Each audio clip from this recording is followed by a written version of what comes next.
বাঙালি খানায় সবাইকে স্বাগত জানাই। আপনারা তো অনেকভাবে ভোগের খিচুড়ি রান্না করেছেন। একবার আমার মতন করে সহজ পদ্ধতিতে আপনিও শিখে নিতে পারবেন ছোট ছোট টিপস সহ। তবে আজকে আমি এখানে ভোগের খিচুড়ি রান্না করব। জলের মাপটা সহ আপনাদের দেখিয়ে দেবো যে কিভাবে আমি এখানে ভোগের খিচুড়ি রান্না করেছি।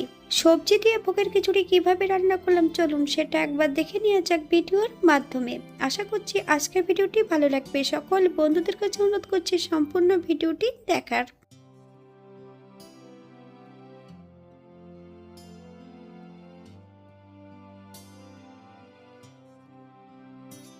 এখানে আমি আগে থেকে 200 গ্রাম গোবিন্দভোগ চাল আর 150 গ্রাম রেখেছি এখানে মুগ ডাল। মুগ ডাল এবং চাল বেশ পরিষ্কার জল দিয়ে ধুয়ে নিতে হবে। আপনারা চাল এবং ডালের পরিমাণটা কম বেশি করে নিতে পারেন। এখানে আমি আগের থেকে 5 রকমের সবজি কেটে রেখেছি। আপনারা আপনাদের পছন্দ মতন সবজিটা নিতে পারেন। একটা কড়াইতে বেশ কিছুটা সরষের তেল অ্যাড করেছি। তেল গরম হওয়া পর্যন্ত অপেক্ষা করতে হবে।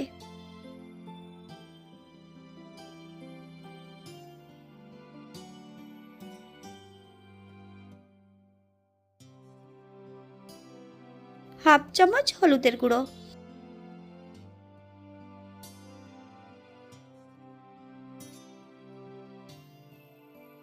এক এক করে এখানে আমি সম্পূর্ণ সবজিগুলো অ্যাড করে দেব।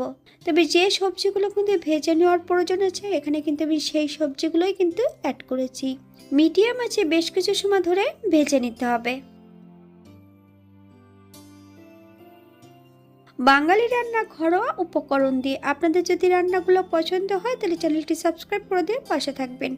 পাশে থাকা বেলটি বাজিয়ে দেবেন, নইলে নিত্য নতুন রান্নার নোটিফিকেশন পাবেন না। আমার এই চ্যানেলে আমিষ, নিরামিষ এবং বিভিন্ন ধরনের খিচুড়ির রেসিপি দেওয়া আছে। আপনাদের যদি পছন্দ হয় তাহলে চ্যানেলটি ঘুরে একবার দেখে নেবেন। সিম, বিনস আর বেশ কিছুটা ফুলকপি এগুলো বেশ ভালো করে ভেজে নিয়েছি।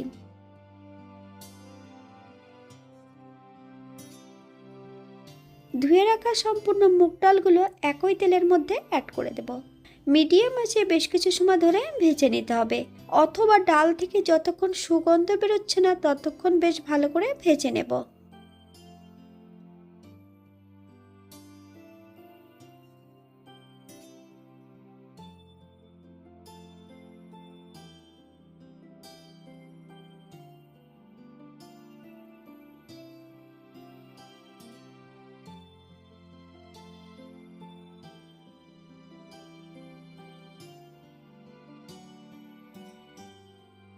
চার থেকে 5 মিনিটের মতন মিডিয়াম আঁচে ভেজে নিলেই হবে। এই পর্যায়ে সম্পূর্ণ ধুয়ে রাখা চালগুলো অ্যাড করে দেব।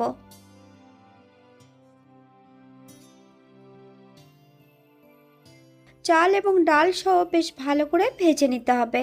7 থেকে 8 মিনিটের মতন মিডিয়াম আঁচে চাল এবং ডাল ভেজে নিলেই হবে।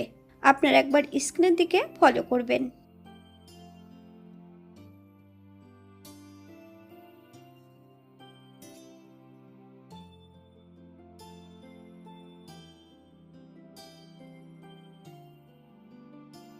যে সবজিগুলো আমি ভেজে নিই সেই সবজিগুলো এই পর্যায়ে অ্যাড করে দেব।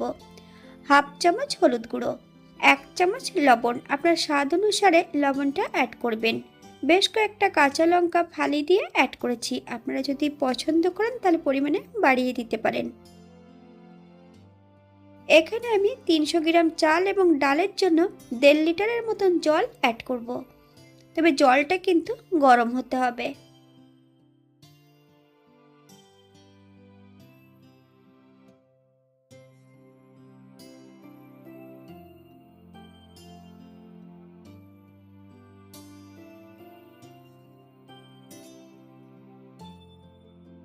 এদিকে চালটা সেদ্ধ হতে থাক। অপর দিক থেকে একটা কড়াইতে বেশ কিছুটা সর্ষের তেল অ্যাড করেছি। তেল গরম হওয়া পর্যন্ত অপেক্ষা করতে হবে।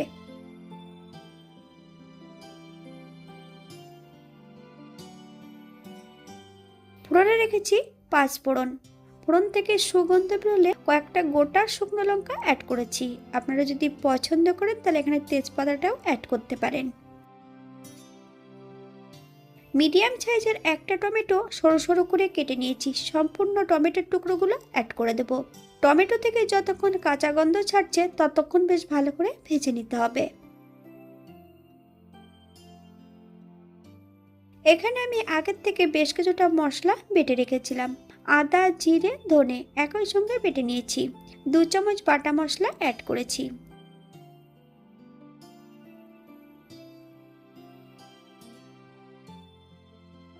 1 চামচ চিনি। আপনারা যদি পছন্দ করেন তাহলে চিনির পরিমাণটা বাড়িয়ে দিতে পারেন। 1 চামচ কাশ্মীর লঙ্কার গুঁড়ো। মশলাটাকে বেশ কিছু সময় ধরে ভেজে নিতে হবে।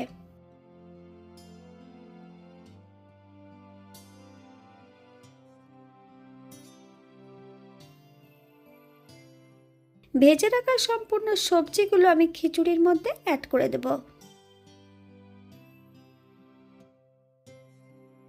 চালটা যখন 80% মতন সেদ্ধ হয়ে যাবে তখন কিন্তু এখানে ভেজে রাখা সম্পূর্ণ সবজিগুলো অ্যাড করতে হবে।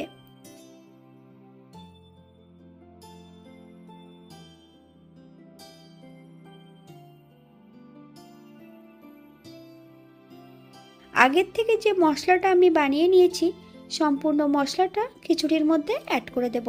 গ্যাসের ফ্লেমটা মিডিয়ামে রেখে বেশ ভালো করে নেড়েচড়ে মিশিয়ে নিতে হবে। আপনারা একবার স্ক্রিনের দিকে ফলো করবেন।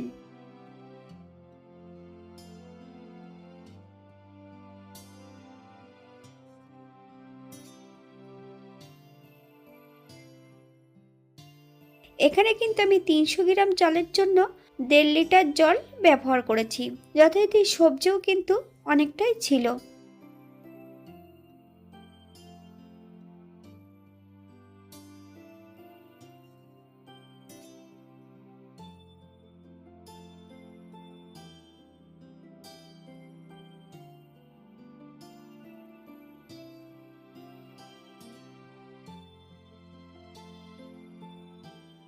এ পর্যায়ে অ্যাড করব 1 চামচ ঘি। গ্যাসের ফ্লেমটা অফ করে দিয়ে 5 মিনিটের জন্য স্ট্যান্ডিং টাইম দেব, তারপর সার্ভ করব।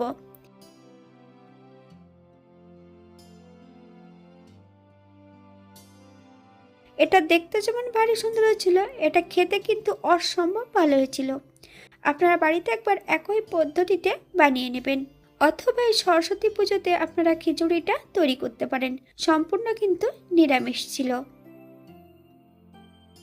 আর এখানে যে আমি সবজিগুলো অ্যাড করেছি আপনারা আপনাদের পছন্দ মতন সবজিগুলো অ্যাড করতে পারেন। জলের পরিমাণটা আপনারা কম বেশি করে নিতে পারেন।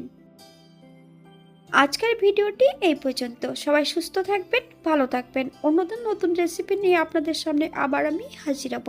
নতুন ও পুরনো সকল বন্ধুদের অসংখ্য ধন্যবাদ ভিডিওটি দেখার জন্য। হাতে যদি সময় থাকে তাহলে একটা লাইক, কমেন্ট, শেয়ার করবেন।